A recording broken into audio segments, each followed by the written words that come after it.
5 days have passed since the brutal tragedy that struck the Brentwood residence of Rob Reiner and his wife, Michelle, yet the public remains gripped by an overwhelming sense of disbelief. The narrative, emerging piece by piece, tells a chilling story of wealth, fame, and the unexpected darkness lurking behind the walls of one of Hollywood's most respected families. Rob Reiner, a legendary filmmaker, and Michelle, his devoted spouse, were known not only for their contributions to the arts, but also for their commitment to family, especially their younger son, Nick. Yet, it was precisely this bond that would make the events of December 13th, 2025, so unbearably tragic. The evening began at a familiar gathering, Conan O'Brien's annual Christmas party in West Los Angeles, an event marked by laughter, celebrity faces, and festive cheer. Rob and Michelle arrived, as usual, hoping the joyful environment might lift their son's spirits, or at least keep him closely observed.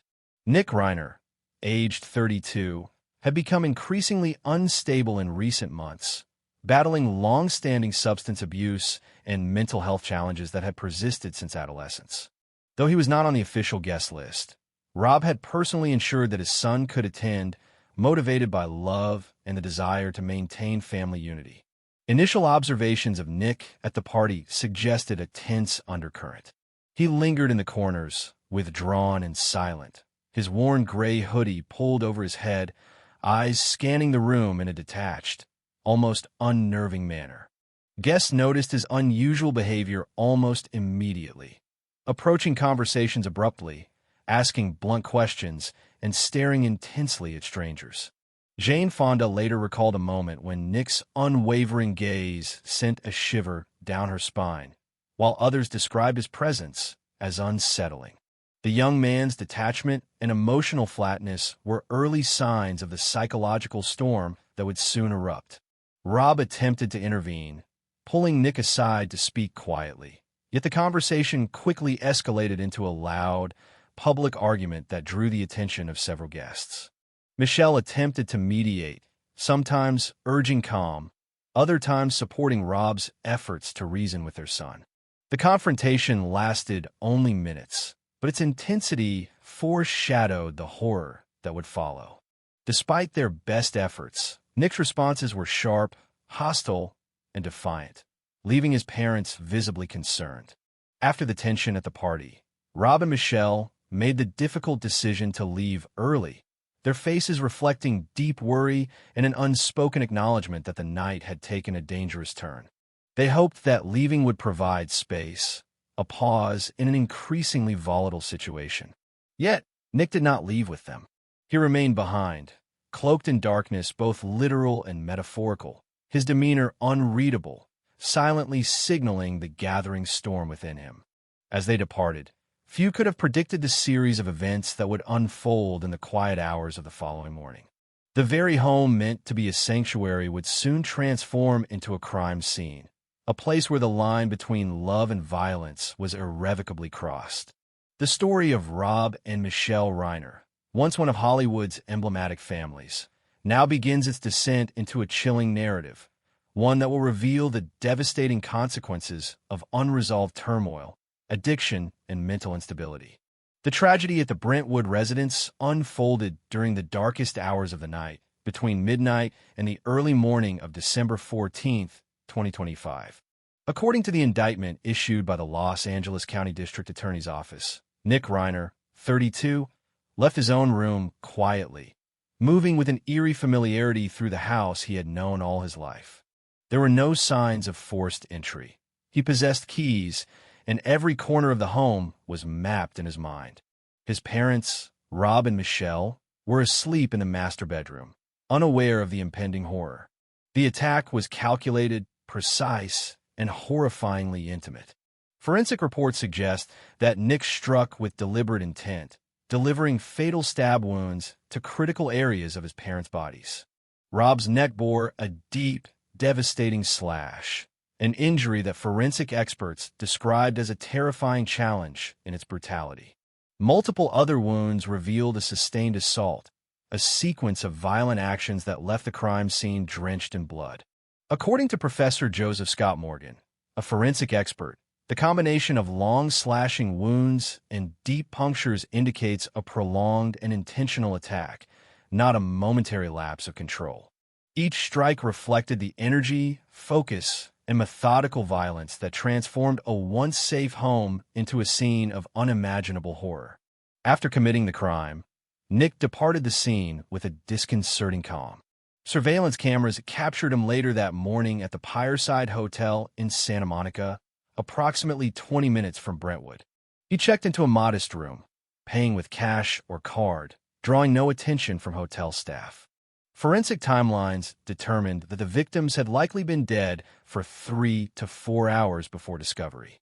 Nick's movements were deliberate yet restrained, suggesting either a panic-driven flight or a cold, calculated awareness of the magnitude of his actions. The discovery of the crime came at approximately 3:40 p.m. when a massage therapist arrived for a scheduled appointment with Rob and Michelle. Receiving no response at the door, she immediately contacted family members. Reiner arrived shortly thereafter with her boyfriend and, upon entering the home, was confronted with the shocking sight of her father's body in the master bedroom. Panic ensued, and emergency services were called immediately. Michelle's body was found in a nearby area, further confirming the scale of the tragedy. As law enforcement worked to secure the scene, Nick remained at large. Footage from a security camera at an Arco gas station captured him around 9 p.m., purchasing a sports drink. He appeared anxious, scanning the surroundings repeatedly, yet maintaining a calm composure sufficient to complete the transaction. Minutes later, LAPD officers, in coordination with the U.S. Marshals, arrested Nick without resistance. Images captured during his arrest depicted a hollow expression, a man physically present, yet seemingly detached from the gravity of his actions. The weapon used was opportunistic, likely a kitchen knife or meat cleaver readily available within the house. Nick's familiarity with the environment allowed him to act with ruthless efficiency. Each blow, each calculated thrust, compromised the victim's circulatory systems, ultimately extinguishing life. Overkill, a term used in forensic analysis, was evident in the number and severity of wounds, highlighting the deliberate nature of the assault and the personal intensity behind it.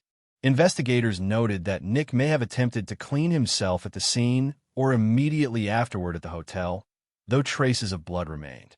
The attack was a culmination of complex factors, long-standing mental health issues, substance abuse, and perhaps a deeply embedded resentment or frustration that had festered over years of addiction and family intervention. Adding another layer of public shock, it was revealed that Nick employed a top-tier criminal defense attorney, Alan Jackson, using inheritance fund from his late parents. Reports estimate the estate at $200 million USD. Family members, including Jake and Romy Reiner, reportedly supported this decision, intending to pursue a defense based on mental illness, aiming to secure a placement in a high-security psychiatric facility rather than a life sentence. California law allows such legal expenditure by the estate prior to conviction, though public opinion has been sharply divided on the ethical implications. The events of that night encapsulate a tragedy rooted in love, addiction, and a shocking breach of familial bonds. What began as an attempt by Rob and Michelle to guide and protect their son from his destructive habits ended in devastation, leaving a family and an entire community to grapple with the incomprehensible violence inflicted by one they had nurtured and loved. The night of December 13th, 2025, will forever be remembered as the moment when the Reiner family home, a symbol of warmth and legacy, became a harrowing scene of unimaginable horror. Behind the shocking violence of that December night lies a long and painful history of struggle, addiction, and mental instability. Nick Reiner, born in 1993, was the youngest child of Rob Reiner and Michelle Singer, a family entrenched in Hollywood fame and fortune. From a young age, he bore the weight of living in the shadow of legendary figures. His grandfather, Carl Reiner, had left an indelible mark on entertainment, while his father's career as a celebrated filmmaker made Nick's every action visible to the world. Yet, despite wealth and opportunity, He wrestled with a profound sense of inadequacy and alienation, a feeling that would shadow him throughout his life. Nick's descent into substance abuse began at age 15, around 2008, when he first experimented with heroin and cocaine.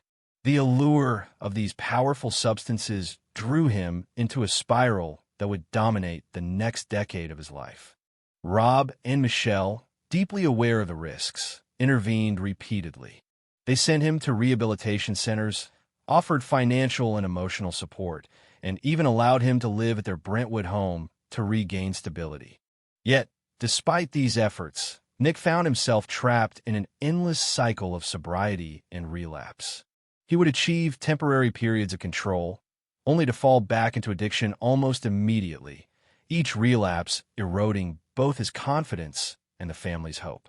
By the time he reached adulthood, Nick had already been admitted to rehab at least 17 or 18 times. His parents, motivated by love and a belief in redemption, never gave up. Rob frequently emphasized, being a parent means never giving up on your children, no matter what they do. Despite this, Nick's instability persisted. When his parents attempted a stricter approach, applying what many described as tough love, Nick rejected it, leaving home to live on the streets of various states, including Maine, New Jersey, and Texas. These years, which he later described as the bleakest of his life, were marked by homelessness, dependence on illicit substances, and encounters with dangerous individuals, leaving him physically and emotionally scarred. In 2015, a brief glimmer of hope emerged. At 22, Nick achieved a period of relative stability and sobriety. He collaborated with his father on Being Charlie, a semi-autobiographical film depicting his struggle with addiction. This project brought him back into the family fold, allowing him to live once again at the Brentwood home and providing a sense of purpose and connection. Yet the reprieve was short-lived. By 2018, Nick relapsed heavily, nearly dying from a cocaine-induced heart attack during a flight. During this period, he engaged in destructive behavior, including smashing furniture and appliances in the guest house, further straining the relationship with his parents and compelling them to send him back to rehabilitation. Reports indicate that around 2020, Nick returned to the Maine residence, as the family sought to supervise and support him amid his increasingly unpredictable behavior. Despite the care and attention provided, his mental health continued to decline. Rob and Michelle became increasingly worried about the resurgence of his old habits, late-night absences, and erratic actions, a prelude to the unimaginable events that would follow. The Reiner family's attempts to balance compassion with accountability highlight the profound challenges faced by families dealing with addiction and mental illness. Love and devotion, even when combined with wealth, access to premier rehabilitation, and career opportunities, could not shield Nick from his inner turmoil. The persistent shadow of substance abuse, combined with the psychological pressures of a life in the public eye, created a volatile environment in which tragedy became possible. Ultimately, the events of December 13th were not born out of a single moment of anger, but were rooted in years of unaddressed mental health struggles, addiction, and the cumulative effects of isolation, expectation, and despair. The fatal night reflected not only Nick's personal demons, but also the limitations of even the most devoted parental intervention. Rob and Michelle's unwavering efforts, their patience, and their love could not avert the devastating outcome. As the world watches the unfolding legal proceedings, the story of Nick Reiner serves as a stark and painful reminder. Even immense wealth, opportunity, and familial devotion cannot always prevent the destructive consequences of addiction and mental instability. The shadow of the past loomed heavily over the Reiner household, setting the stage for the horrifying events that would leave a family shattered and a community haunted by disbelief. As news of the Reiner tragedy spread, law enforcement immediately descended on the Brentwood residence, confronted with a scene of unimaginable violence. Rob and Michelle's home, once a sanctuary filled with laughter, warmth, and family history, had been transformed into a chilling tableau of brutality. Officers were met with the lifeless bodies of both parents, their throats slashed, multiple stab wounds marking their torsos and limbs, evidence of a sustained, deliberate attack. The crime scene was drenched in blood, each surface bearing the stark signature of a methodical and intimate assault. Investigators moved with precision, documenting every detail and reconstructing the sequence of events. Initial forensic assessments suggested the murders had occurred between 1:27 a.m. and 6 a.m., based on rigor mortis and body temperature calculations. The victims had likely been asleep in the master bedroom, their personal routines exploited by someone intimately familiar with the home. Security footage confirmed that Nick Reiner had access to the residence, entering without forcing any doors. The absence of struggle signs indicated that the attack was swift yet executed with ruthless precision, leaving little opportunity for intervention. Forensic experts focused on the nature of the injuries. Rob Reiner's neck wound, described as deep and deliberate, required the application of body weight and controlled force to inflict maximum lethality. Michelle suffered similarly, her body bearing the hallmarks of repeated, intentional blows. Professor Joseph Scott Morgan, an applied forensic specialist, emphasized that multiple stab and slash wounds signal a high level of intent, demanding both physical energy and psychological focus. This overkill, he noted, is rarely impulsive. It reflects sustained aggression and a calculated approach, each strike a deliberate act with devastating consequences. The weapon appeared opportunistic, likely a kitchen knife or meat cleaver accessible within a house. Nick's intimate knowledge of the home enabled him to wield it with precision, creating a crime scene that forensic experts later described as blood-soaked and meticulously inflicted. Evidence suggested that Nick may have cleaned himself either at the scene or shortly afterward at a hotel in Santa Monica, yet traces of blood remained on clothing and possibly skin. Surveillance footage tracked his movements in the hours following the murders, confirming a controlled, if anxious, demeanor as he navigated the city. Authorities pieced together the timeline from multiple sources. Around 4 a.m., Nick was recorded checking into the Pireside Hotel, approximately 20 minutes away, remaining largely unobserved. Hours later, at approximately 3:40 p.m., the tragedy was discovered by a massage therapist arriving for an appointment with the victims. She found no response and immediately contacted family members, who rushed to the home. The horror of the scene, combined with the delayed discovery, emphasized the cold efficiency with which the crime had been executed. Nick's arrest came that evening, around 9:15 p.m., at a nearby gas station.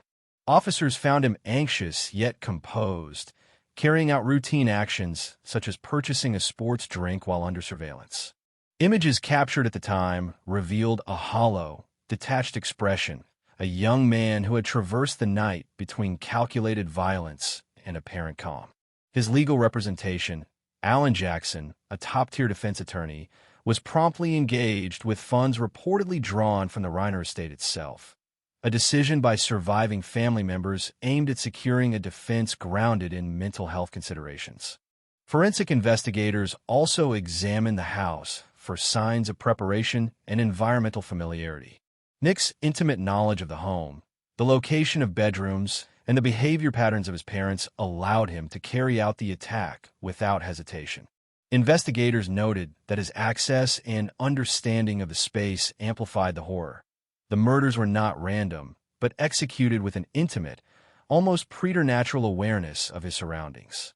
Physical evidence was corroborated by digital surveillance, witness reports, and forensic analysis, creating a comprehensive, irrefutable narrative of the crime. Each detail, blood patterns, wound analysis, security footage, painted a picture of calculated aggression. The combination of opportunity, planning, and prior familiarity made Nick the focal point of the investigation from the outset, linking him to every element of the crime scene. By the end of the initial forensic investigation, authorities had established a timeline, identified the probable weapon, and gathered crucial evidence tying Nick Reiner to the murders. The case, already high-profile due to the prominence of the victims, became a complex narrative intertwining familial tragedy, substance abuse, and the psychological unraveling of a young man unable to escape the cumulative weight of addiction and emotional instability. The Reiner murders, meticulously examined and documented, revealed not only the horror of the act itself, but also the profound consequences of unaddressed mental health struggles within a family, setting the stage for a legal and social reckoning that would grip the nation. In the wake of the Brentwood tragedy, the focus shifted from the horror of the crime scene to the high-profile legal proceedings that would follow. Nick Reiner, accused of murdering his parents, was held at the Los Angeles County Jail, facing 2 counts of first-degree murder with aggravating circumstances. The charges were grave, carrying the possibility of life imprisonment without parole. Yet, even amid the shock and grief, the legal machinery mobilized swiftly, propelled by both the severity of the crime and the notoriety of the Reiner family. Nick's defense attorney, Alan Jackson, one of the most prominent criminal lawyers in the United States, immediately took the helm. Known for representing high-profile and complex cases, Jackson's involvement signaled the seriousness and intensity of the legal battle to come.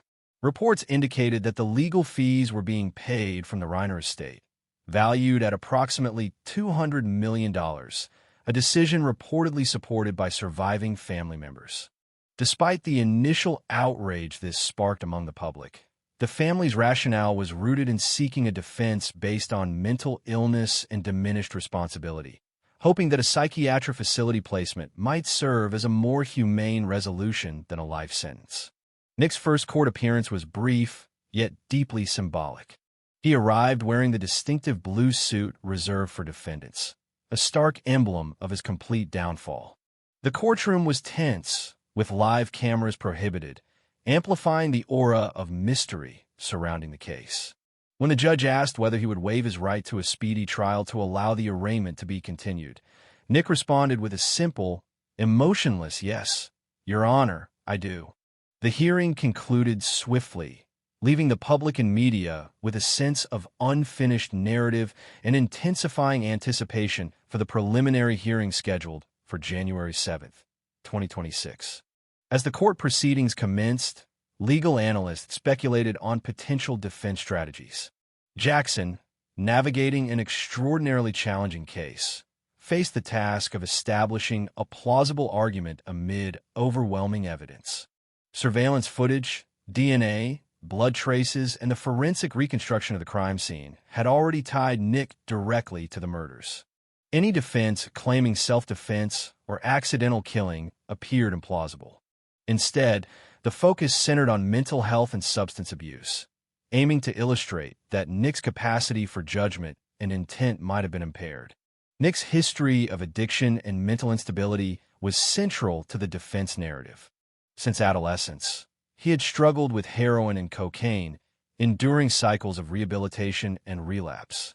Despite periods of relative sobriety, his behavior remained unpredictable, marked by emotional volatility and erratic decision-making. The defense team argued that these factors, combined with underlying psychological conditions, could mitigate culpability, though California law limited the scope of such arguments in first-degree murder cases. The distinction between diminished capacity and legal insanity would become a critical point of contention, and Jackson's expertise in navigating such nuanced territory was expected to be tested to its fullest. Opposition voices within legal circles raised questions about the ethics of using estate funds to secure top-tier representation for the accused. Some argued that surviving family members might have been justified in withholding support, citing potential financial and legal risks. Others noted that the Reiners' decision demonstrated a commitment to due process, ensuring that even amidst grief and outrage, Nick received a legally sound defense. This controversy only heightened public attention, with media outlets closely scrutinizing each development, fueling debate on morality, family loyalty, and justice. The trial itself, projected to occur in late 2026 or 2027, was expected to attract immense scrutiny. Witnesses could include high-profile Hollywood figures who had interacted with Nick and his parents, such as Conan O'Brien, Larry David, and Billy Crystal. Their testimony promised to add an emotionally charged layer to the proceedings, contextualizing the family dynamics, the tension at social gatherings, and Nick's psychological state prior to the murders. Every detail of his behavior, from a night of the Christmas party to his post-crime movements, would be meticulously examined in court. Prosecutors, led by Nathan Hawkman, prepared to present a narrative that intertwined the forensic evidence with the broader context of Nick's life, emphasizing premeditation, intent, and the brutal nature of the attacks. The combination of physical evidence, witness accounts, and the prominence of the victims ensured that the case would remain in the public eye, not merely as a family tragedy, but as a major criminal trial with national attention. In this crucible of grief, legal strategy, and public scrutiny, the Reiner case exemplifies the collision of personal tragedy with the mechanisms of justice. Nick Reiner's future, and a measure of accountability for a life marked by privilege, addiction, and familial complexity, will be determined not only by the facts of that December night, but also by the intricate interplay of law, psychology, and public perception. The coming months promised a trial that would test the limits of the legal system while the world watched, captivated by the intersection of fame, family, and unthinkable violence. The life of Nick Reiner had been a turbulent journey long before the fatal night at the Brentwood residence. Born into immense wealth and fame, he carried the weight of the Reiner legacy from an early age, but alongside privilege came pressure, expectation, and a sense of displacement. Despite the advantages of a supportive family and access to premier educational and social environments, Nick struggled to find stability, a battle that would define much of his life and, ultimately, set the stage for the tragedy that would shock Hollywood. Nick's descent into substance abuse began at 15, around 2008, when he first experimented with heroin and cocaine. These early encounters pulled him into a world of addiction that quickly became consuming. Rob and Michelle recognized the severity of the problem and intervened repeatedly. Rehabilitation programs, counseling, and temporary removal from the home were employed in an effort to guide him back to stability. Yet, for Nick, the struggle was far from linear. He experienced brief periods of sobriety, only to relapse almost immediately, each cycle deepening the sense of frustration, isolation, and hopelessness that he carried. Throughout his adolescence, Nick's pattern of relapse and recovery was relentless. By the age of 22, he had undergone at least 17 or 18 rehab admissions, each one highlighting the severity of his addiction and the complexity of his psychological struggles. Rob and Michelle, determined to help, opened their home repeatedly, offering financial support, emotional guidance, and career opportunities designed to anchor him. In 2015, a glimmer of hope appeared when Nick collaborated with his father on Being Charlie, a semi-autobiographical film reflecting his own battles with addiction. For a brief period, he maintained sobriety, rejoined the family household, and began to rebuild trust and connection with his parents. However, the reprieve was fragile. By 2018, Nick relapsed heavily into heroin use, nearly dying from a cocaine-induced heart attack while aboard flight. During this period, his behavior became increasingly erratic and destructive, including violent outbursts within the family home. Televisions, lighting, and furniture were destroyed in fits of anger and substance-induced agitation. Rob and Michelle, despite their patience and devotion, were forced to reassert boundaries, sending him once again to rehabilitation facilities. From 2020 onward, Nick was allowed to return to the main Brentwood residence under careful supervision. The family's objective was dual: provide support to keep him safe and attempt to reintegrate him into a structured life. Yet, even under these circumstances, Nick's mental health deteriorated. Late-night wandering, unpredictable behavior, and surges of hostility were increasingly frequent. The months leading to December 2025 revealed a man wrestling with inner demons, struggling to reconcile his personal failures with the expectations imposed by wealth, fame, and family legacy. The psychological landscape that defined Nick's existence is crucial to understanding the sequence of events that led to the Reiner tragedy. Addiction, particularly to opioids and cocaine, can profoundly alter judgment, impulse control, and emotional regulation. Coupled with a history of untreated psychological strain, the result is often a fragile equilibrium easily disrupted by stress or confrontation. Nick's confrontation at Conan O'Brien's Christmas party, mere hours before the murders, was emblematic of these pressures. A tension-filled encounter where frustration, resentment, and emotional instability came to the surface, setting the stage for the catastrophic decisions that followed. Nick's relationship with his parents was defined by love, intervention, and a continuous cycle of hope and disappointment. Rob and Michelle's devotion, their willingness to forgive, and their commitment to rehabilitation reflect a deep, unwavering parental love. Yet despite decades of effort, the family could not shield Nick from the forces within himself. The tragic events of December 13th, 2025, illustrate the cruel reality that even profound parental dedication and financial resources cannot always prevent the consequences of mental instability and long-term substance abuse. The legal implications of these struggles became central to Nick's defense. Alan Jackson, representing him, would inevitably draw on the history of addiction and mental health issues to argue diminished capacity or mitigating circumstances. Yet, the sheer brutality of the crime, the premeditation, and the overwhelming physical evidence present formidable challenges.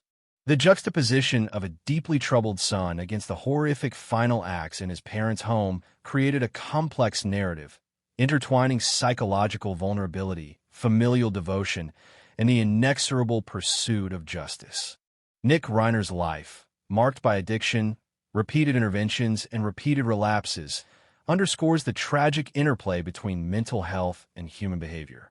His personal struggles, while eliciting sympathy in some quarters, also highlight the tension between empathy and accountability, a tension that would dominate the narrative of both the legal proceedings and the public discourse surrounding the Reiner family tragedy.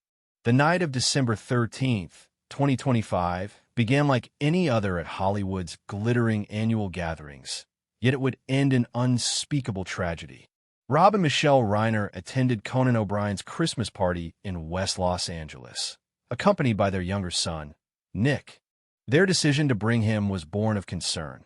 Nick had become increasingly unstable in recent months, his history of addiction and erratic behavior casting shadows over the family's usual celebrations. They hoped the cheerful environment might lift his spirits, or at least allow them to keep a careful eye on him. At the party, Nick's presence immediately drew attention. Dressed in a worn gray hoodie with a hood pulled over his head, he lingered at the edges of the gathering, silent, watchful, and distant. Guests later recalled his intense, unblinking gaze and abrupt questions, behavior described as unsettling and, in some cases, frightening.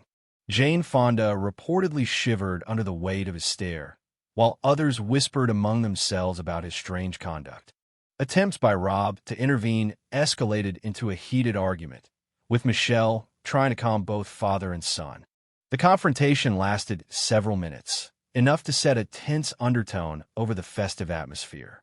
After the argument, Rob and Michelle departed, their faces etched with concern, leaving Nick behind. His mood darkened, and he remained at the party for a short while longer, disengaged and distant. Those final moments of observation, seemingly innocuous to the casual guest, would later take on a chilling significance. Within hours, the family's Brentwood home would be transformed into a crime scene, a testament to a storm that had been quietly gathering within Nick for years. Upon returning home that night, Nick executed a horrifyingly calculated attack. Using his intimate knowledge of the residence, he entered the master bedroom while his parents slept. The violence was immediate and unrelenting. Both Rob and Michelle were fatally stabbed, their throats slashed, bodies bearing multiple wounds inflicted with force and precision. Each strike reflected not only physical aggression, but also an intimate understanding of his parents' vulnerabilities and routines. The attack was deliberate, a tragic culmination of years of addiction, mental health struggles, and unaddressed psychological strain. Following the murders, Nick fled the scene, traveling to Santa Monica and checking into a hotel under surveillance. Despite the weight of his actions, he maintained an outward calm, conducting routine behaviors while under observation, a dissonance that left law enforcement and the public alike struggling to reconcile the enormity of the crime with the apparent composure of the perpetrator. His arrest later that evening concluded the immediate physical investigation, but opened a complex legal and moral debate over mental health, accountability, and justice. The aftermath left the Reiner family and the broader public in a state of shock. Decades of parental love, intervention, and forgiveness could not prevent the devastating loss.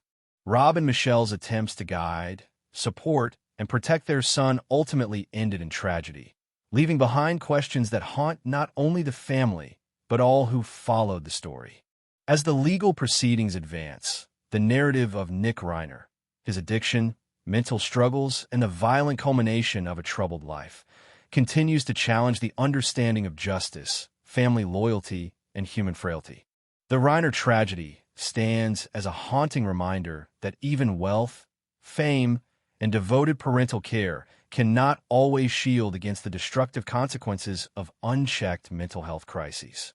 The night of December 13th, 2025, is forever marked in history not only for its violence, but also for the complex human story it embodies, a story of love, failure, and the devastating unpredictability of life.